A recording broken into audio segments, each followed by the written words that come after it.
Okay. We're good, Jamie. Um, Are you good? All right, sorry about that. I thought we were good. I had to fix my screen and then I was muted. So welcome, welcome, welcome everyone. What is today? Wednesday, October 5th, 2022. And we are here with your weekly weekly grace. I'm going to get used to this new name. I'm a creature of habit and I'm getting there. I'm a work in progress, but I'm loving it. I'm loving coming. I don't know. I like the midweek. I like the midweek vibes, and I have my son coming in now, so the sun, I welcome it. As we were just saying, from all the rain. So, with that, I'm here with the beautiful Reverend Marianne, my cohort, my partner in all things angelic and beyond. You can use your imagination there, but we're just really, really excited to be here, and I'm actually excited for this topic and to see where it goes. But before we get started, Marianne, would you like to guide us in an opening blessing? Sure. I'd be happy to. And this, I was just going to say, the sun really plays right into our topic today, too, doesn't it? Of dancing with the shadows. So, to get us in the mood, just ask you to close your eyes, feet on the floor, and close your eyes as you're guided, I should say, and as you're able, and as it's safe. And just settle in wherever you are. And put aside the cares of the day. Here we are on an afternoon grace, or Sunday morning grace in the afternoon on a Wednesday. And just allow your headspace to just be open to the possibilities of what can be, open to the possibilities of imagination, open to the possibilities of what you may hear that will resonate, new thoughts, new ideas, old thoughts presented in a new way, perhaps. But just be open to whatever and know that whatever is within you is the right thought, the right idea, the right guidance at this moment, if it feels right, if it feels that it benefits globally, if it feels that it benefits nationally, whether it's within your community or whether it's within your family dynamics. But trust that your pure and golden and loving heart will always lead you where you need to go. The angels just tell me, just lead with your loving heart always. Sit with that for a second or two. Take a deep breath in. Release it. And bring that open mind and that loving heart back to the center and back to the present and our discussion. Blessed be. Blessed be, blessed be. Love it. I just keep sitting here and I'm just in a beautiful space. And you know, when I knew this was going to be the topic, per usual, the angels, I'm like, okay, like where are we going with this?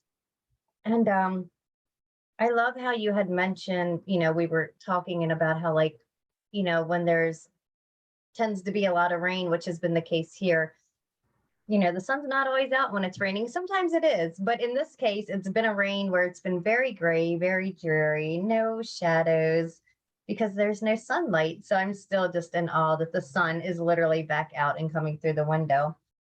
But it reminded me, you know, that it's when it comes to shadows and we're talking about dancing with the shadows, I know in the spiritual community, people don't necessarily always like shadows. Then there's other people that are very much within the shadows. I consider myself, even though I'm a light worker, but like I work in the shadows.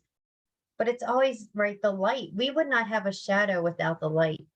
And it's always the way that it's the light that illuminates the shadow. And if we look at light as the love, it's the love that at times illuminates and casts the shadow, because it shows us where we may need, I hesitate to say the word fixing. It started to come out my mouth, but it's not even necessarily what needs fixing.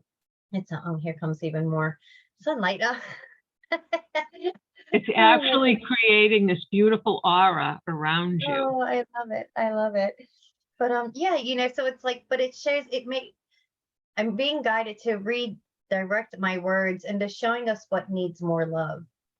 Where we need more love, and those parts of us that we might not find lovable, we may see as a shadow. But if we can just invite ourselves to look at it as to where we may just need a little more self-love, a little more self-compassion, a little more understanding, where others may need a little more love, a little more compassion, a little more understanding. And just knowing that when it feels dark and we are in the midst of those shadows, just as, right, the sun sets every day and the moon rises, right, we always kind of have this ebb and flow. It's natural to go into the shadows.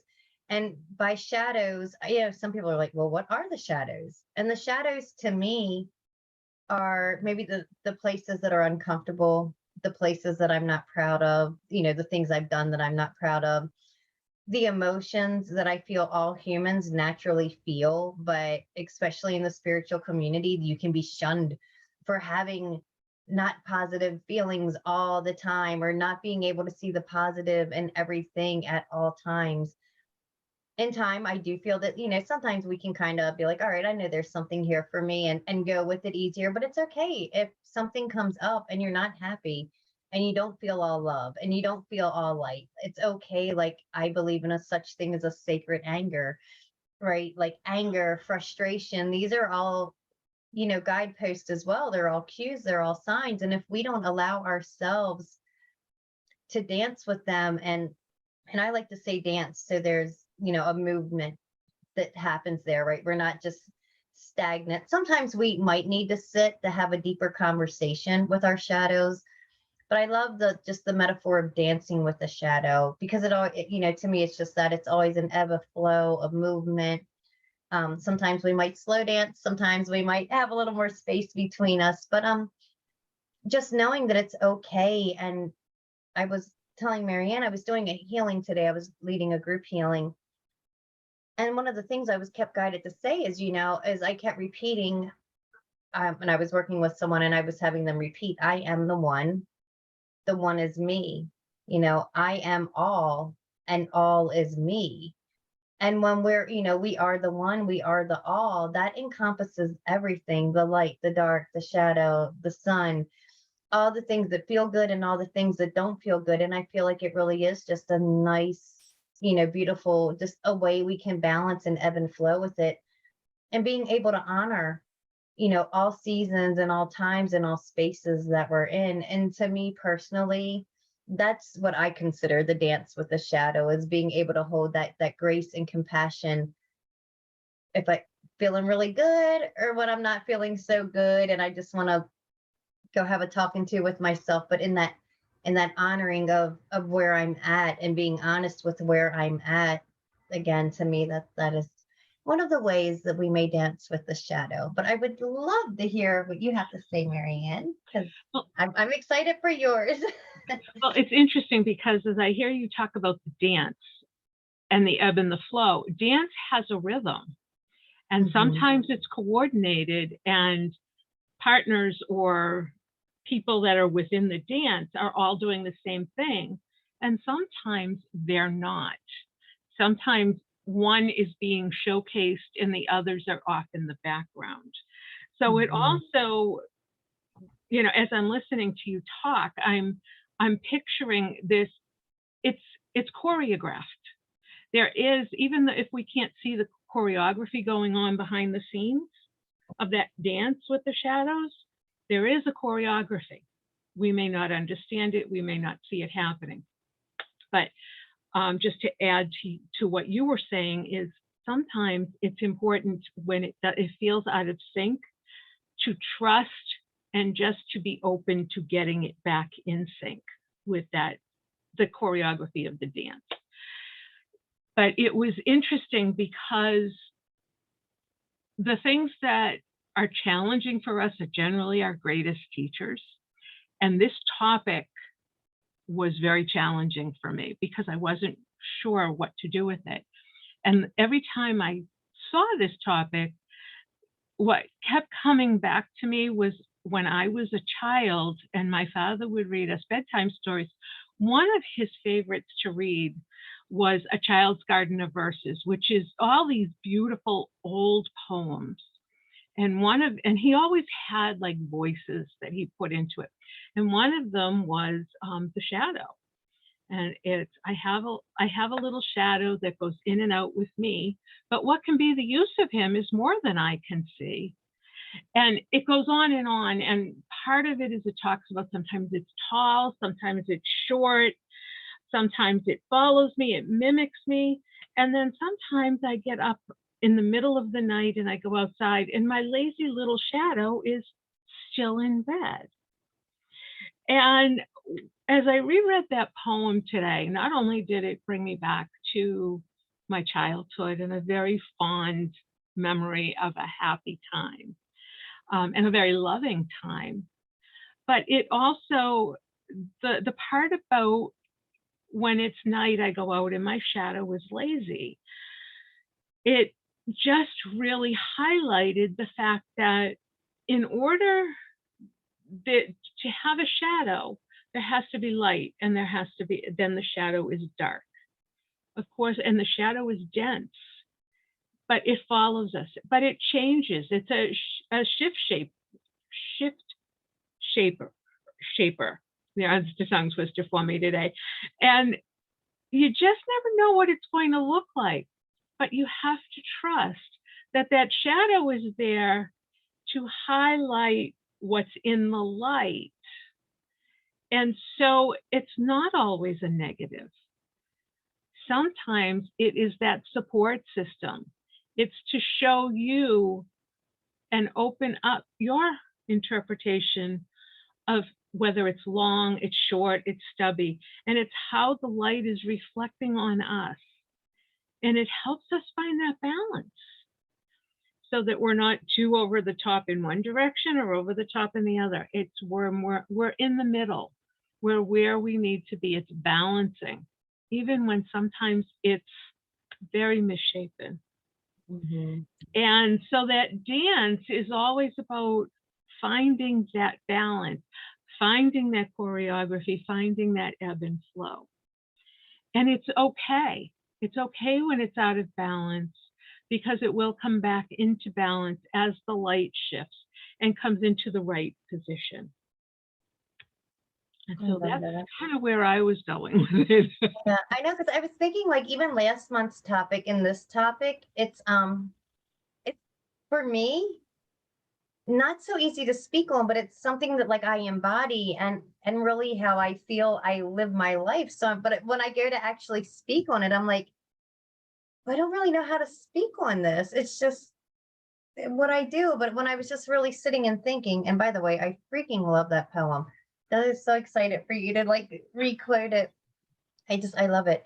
But I was just really thinking that, and I feel like when it comes down to it at the end of the day, for me, that my dance is just me embracing myself wherever and however I am in each and every moment. And it's kind of right along the lines with our tenets. I am compassionate in every moment.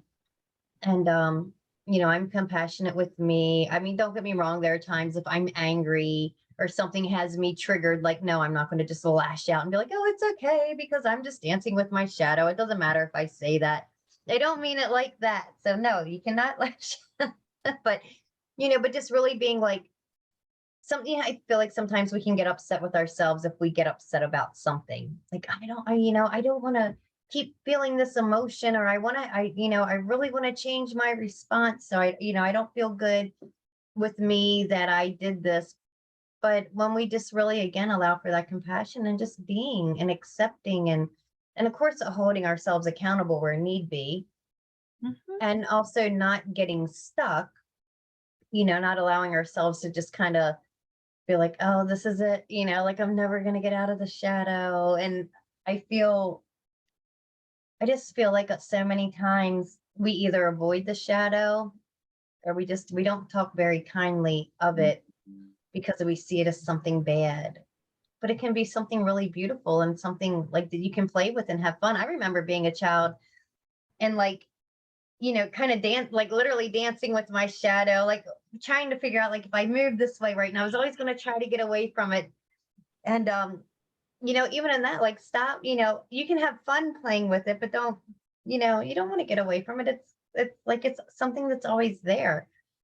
And if Well, a it's shadow is part of us.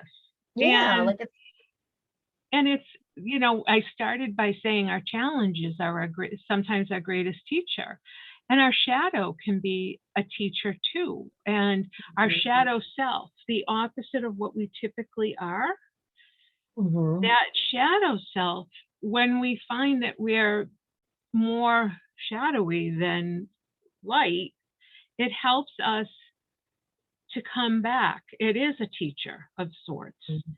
It helps balance us back to that center place, that place of who we are in essence, the Mhm. the light part of us, the defined part of us, I and the love true that. part of us. I love that. Mhm. Yeah. So So I'm I just feel sitting kind of here. complete. I do too. I'm just sitting here like trying to think, but I'm just, yeah, just nothing Okay. more coming through. So Well, I will post in our comments the poem, just if anybody's interested in reading it. It actually it brought me back as I read it today, and I actually looked, and the book is not in print anymore, but there are copies of it you can get. And I may, because I just remember how wonderful the yeah, poems are, and I maybe I'll love share it with my great niece or my new great nephew. yeah. You got a lot of them coming through. So. Well, we got two. We got two in the next generation, so we're Oh, getting there. I I'm a love that. grandie. I love it. I love it. I love it. All right. So are we ready for tenants? We are. All right. Let me get them up on the screen. And here we go. Whenever All you're right. ready. Sounds good. All right. So just inviting you all to just get nice and comfortable, however feels right for you. And just taking a nice deep breath in and out, placing your hands on your heart if it feels right for you. And as always, I invite you to allow these words, the words of these tenets, to guide you and also fill you as I'm hearing they're like nutrients, they're food for the soul. So I open my heart with deep gratitude and intend today to master my spiritual, mental, emotional, and physical energies. I am dedicated to my spiritual practice. I surrender to my soul's purpose through sacred prayer. I own my guidance. I live in partnership with my angels. I serve with a loving heart. I am compassionate in every moment. I trust it's all good. I allow immediate forgiveness. I honor my truth. I listen to the spiritual messages within my physical body. I express myself creatively. I love all beings with an open heart and an open mind. I am one with Mother Earth, and so it is. And so it is, and so it shall be. And as we walk forward the rest of this week, embracing all that is, owning that we are all and that all is us. And that means our shadows, our light, our fun, our possibly a little grumpy some days. Just owning and loving all of it. I invite you this week to embrace your shadow, to dance with your shadow, to have fun with your shadow. Because as I said before, you always see kids running and playing with their shadow. So I invite you to do that this week and let us know how you get on with it. Come back, leave us a comment. Also, Marianne, I don't know if you would like to, I don't know if we're going to get in trouble for this, but thank you to all who have contributed to our fundraiser. Um, we just appreciate you so very, very much and are so grateful and in gratitude, just deep, deep gratitude for your generosity and your sharing. And so we can keep these things going and continue to bring more and grow and all the good things. Thank you for bringing that up, Jamie. And I am negligent in not acknowledging all of our gracious and generous donors. And I understand that all of the cards and stones have been mailed. So watch your mailbox for them in the next week or so. And also to those who intended or had wished they could contribute but don't find themselves in a place to do so, please know we love and appreciate you. And we know that you are beaming us your support from wherever it comes. So we accept it and we feel it and we love it. And thank you for thinking of us. So I'm giggling because I'm reading comments and someone said you are in big trouble now, Jamila. Love you, Rev. Yeah, we do. We appreciate everybody who was in a position to support us in our fundraiser. So thank you, thank you, thank you. Yeah. And with that, well, who do we have next week? Next week, Reverend Elvira and Peter are back to continue our discussion, followed by Reverend Carolyn and Dawn. And we will close out the month on a date and time and with speakers to be determined. Fine. So whether it'll be on a Sunday or a Wednesday, it remains to be seen. It'll be a surprise. I say the suspense. We're building suspense here, people. We're building suspense. Thank you all so very, very much for joining us, Marianne. Thank you, thank you, thank you. I love our time together, and as do I. See you next time. Love you all. Bye. Bye.